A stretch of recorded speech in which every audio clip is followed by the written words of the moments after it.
هنا بعد ما جبنا زيتون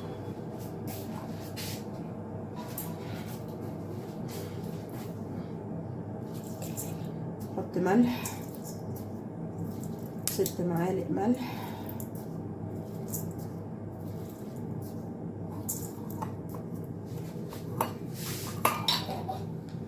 بعد ما سيبنا كده الزيتون نقعد نقلبه كده، بحطه في ميه كمان، وبعد يومين برمي المرار الميه اللي هتنزل منه. بعد ما نقعناه 3 ايام الميه السودا دي ده المرار، ده كده المرار اهي، ده كده اهو. الميه دي تتغير تترمي، وهنحط دلوقتي بعد ما نغسله ميه بتغلي.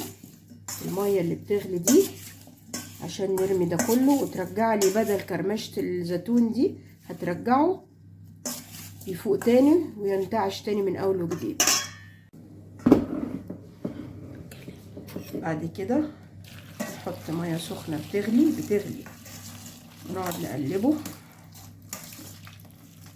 نقلبه كده. كل ده بنضيع المرار الزيتون الاسود. بصوا ويرجع ايه، بصوا بيرجع بعد الكرمشه يرجع لاصله تاني. بصوا اهو بيرجع تاني بعد ما كرمش جامد 3 ايام.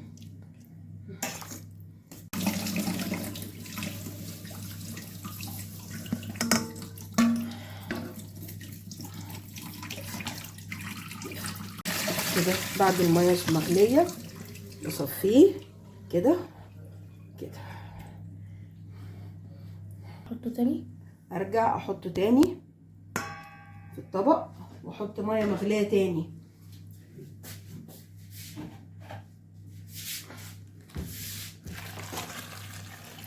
كل ده بصوا الزيتون ازاي كبر تاني، بسم الله ما شاء الله. وبعد كده جايبه كده وعامله تاني، خليه بس دقيقتين كده. بصوا رجع تاني ازاي اهو، الكرمشه راحت تاني اهي، الكرمشه راحت تاني اهي. بعد كده اروح اصفيه تاني اهو، ادي المنظر ده كده. وحاطه تاني في الطبق.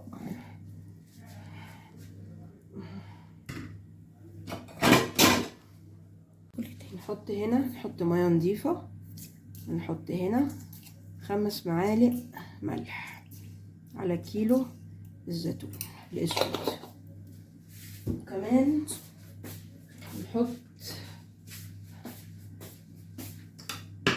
معلقتين خل.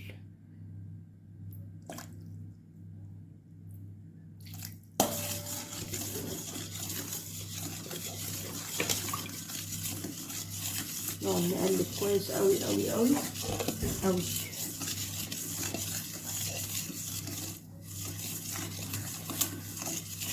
ريحة الخل باينة جدا جدا جدا. بسيط يعني معلقتين بس مع الملح مع شوية مية، ده تخليل الزيتون، غير اللي انا بنقعه كمان 3 ايام عشان ينزل المية المرار بتاعته.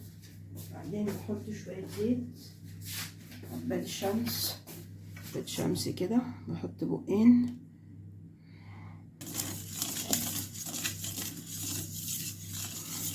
بحط كده نص كوباية زيت عشان الزيتون الاسود بيحب الزيت جدا.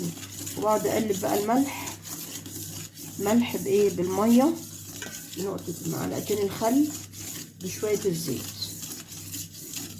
بقعد اقلبه كده كويس قوي. شوفوا سهل ازاي، سهل جدا.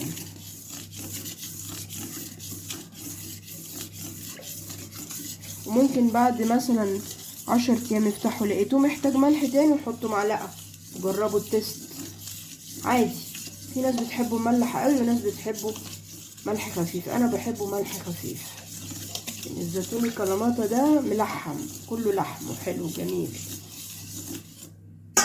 اقلب كده واحطه بقى ايه على الزيتون الاسود بتاعنا جميل. اللي اتنقع 3 ايام ميه وملح. الميه كنت بغيرها مرتين في اليوم. في الاخر حطيت ملح. بعد ما حطيت ملح بسيبه يومين 24 ساعه بالظبط عشان ينزل المرار بتاعه. وبعد كده اعمل كده. بصوا شكله وما استواش. بصوا شكله جميل ازاي.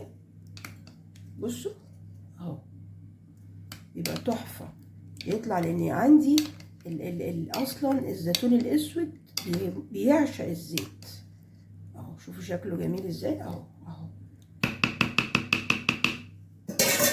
واقفل كده بعد ما حطيت كده، واحط بق زيت تاني عشان يحفظه. وبعد كده اروح قافله كويس قوي محكم. طلع الهواء. اروح قافله كويس جدا 15 يوم وتاكلوا منه بألف هنا وشفا.